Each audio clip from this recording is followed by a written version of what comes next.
Assalamualaikum warahmatullahi wabarakatuh dan salam sejahtera. InsyaAllah pada hari ini saya akan berkongsi dengan anda tutorial pembelajaran dan pemudacaraan subjek pendidikan Al-Quran dan As-Sunnah tingkatan 5 KBSM pelajaran yang ke-15 bertajuk konsep. Ayuh kita mulakan.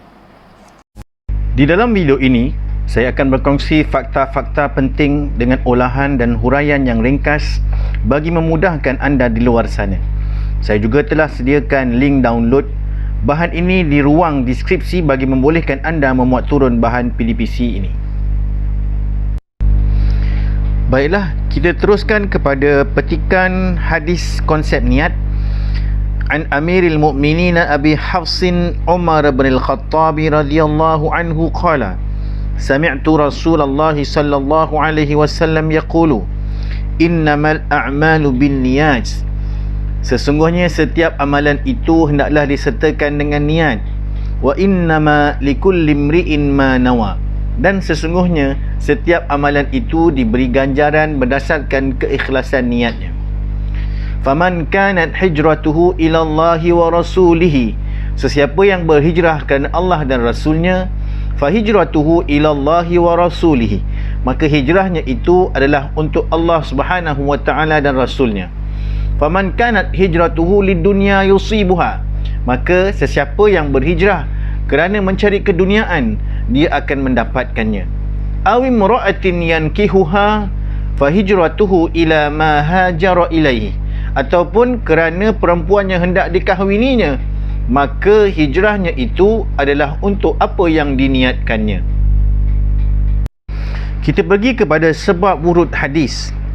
Para ulama menceritakan bahawa terdapat seorang sahabat yang berhijrah dari Makkah Al-Mukarramah ke Madinah Al-Munawwarah bukan kerana menyahut perintah Allah Subhanahu wa taala dan Rasulnya, tetapi kerana ingin berkahwin dengan seorang wanita yang bernama Ummu Qais. Wanita tersebut telah mensyaratkan kepada sahabat berkenaan supaya berhijrah ke Madinah jika ingin mengahwininya. Ekoran peristiwa tersebut, sahabat itu dikenali sebagai Muhajir Ummu Qais, yang bermaksud orang yang berhijrah kerana Ummu Qais. Kita teruskan kepada pengertian niat. Niat ialah gerak hati ke arah melaksanakan sesuatu pekerjaan dengan tujuan untuk mencari keridaan Allah Subhanahu wa taala. Ini pengertian niat dari segi istilah. Manakala peranan niat dalam ibadah ada dua. Yang pertama, untuk membezakan antara ibadah dengan adat.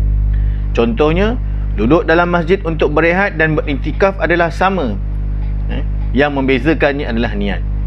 Begitu juga dengan mandi sunat dan mandi biasa, perbuatannya adalah sama, tetapi yang membezakannya adalah niat. Yang kedua, membezakan antara ibadah fardu dan ibadah sunnah. Contohnya, puasa fardu dan puasa sunat perbuatannya sama, tetapi yang membezakan antara keduanya adalah niat. Begitu juga dengan solat fardu subuh dengan solat sunat qabliyah subuh, perbuatannya sama, rakaatnya sama, tapi yang membezakannya adalah niat.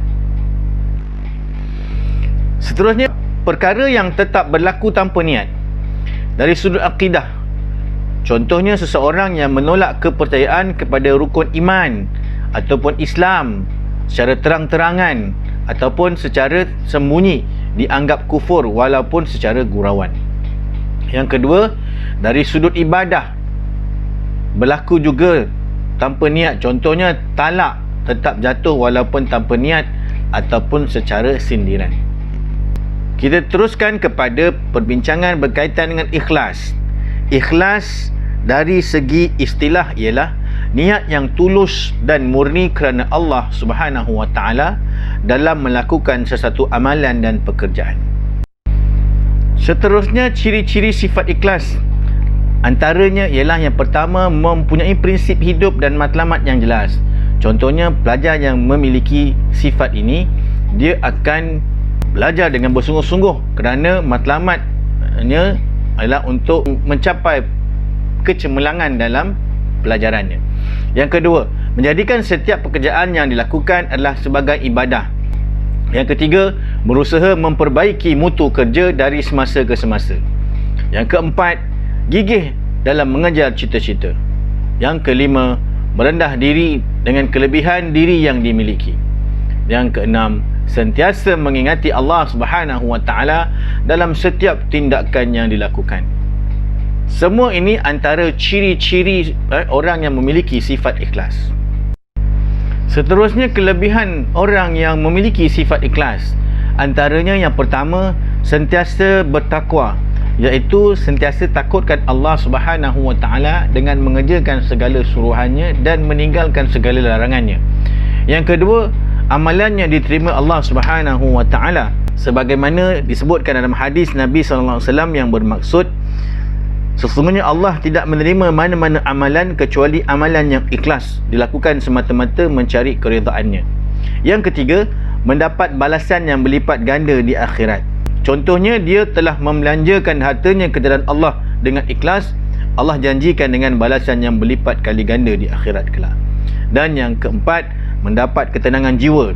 Orang yang ikhlas tidak akan kecewa atau keluh kesah apabila gagal mendapat sesuatu, dan tidak terlalu gembira apabila memperolehi sesuatu, kerana dia yakin bahawa semuanya itu datang daripada Allah Subhanahu wa taala.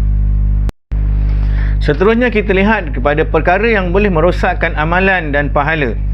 Yang pertama antaranya, mengungkit-ngungkit dengan kebaikan yang pernah dilakukan dengan tujuan mengharapkan balasan manusia. Perkara ini di samping merosakkan amalan kebajikan, ia juga boleh merendahkan maruah pemberinya. Yang kedua, menyakiti orang lain seperti memperkecil-kecilkan atau memandang hina orang yang menerima bantuan daripadanya. Yang ketiga, riak, iaitu suka menunjuk-nunjuk sesuatu kebaikan yang dilakukan dengan tujuan untuk mendapat pujian daripada orang ramai.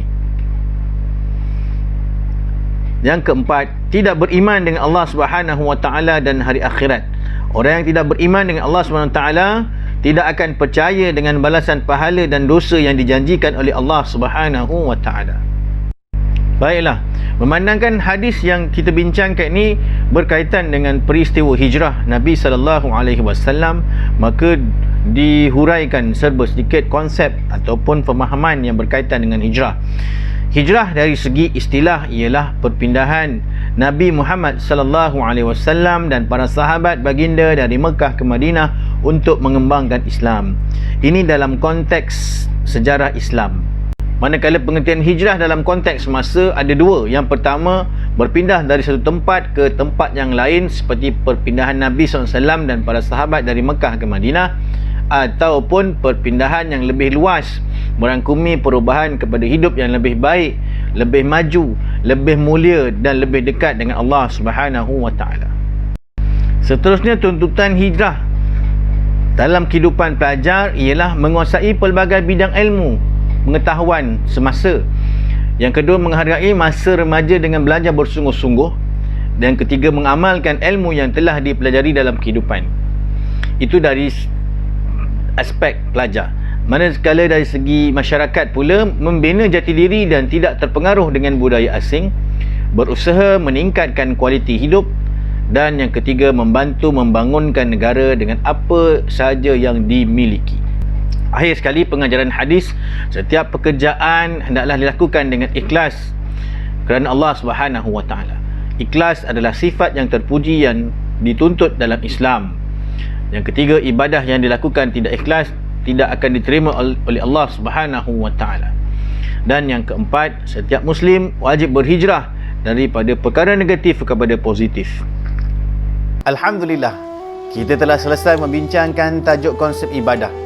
Mudah-mudahan ianya memberi kebaikan dan membantu para pelajar yang akan menduduki peperiksaan SPM pada tahun ini. Terima kasih atas kesudian menonton. Jika anda rasakan video ini bermanfaat, sila klik butang like dan subscribe.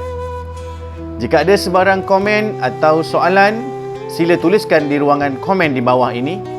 Semoga kita berjumpa lagi pada video-video yang akan datang. Assalamualaikum warahmatullahi wabarakatuh.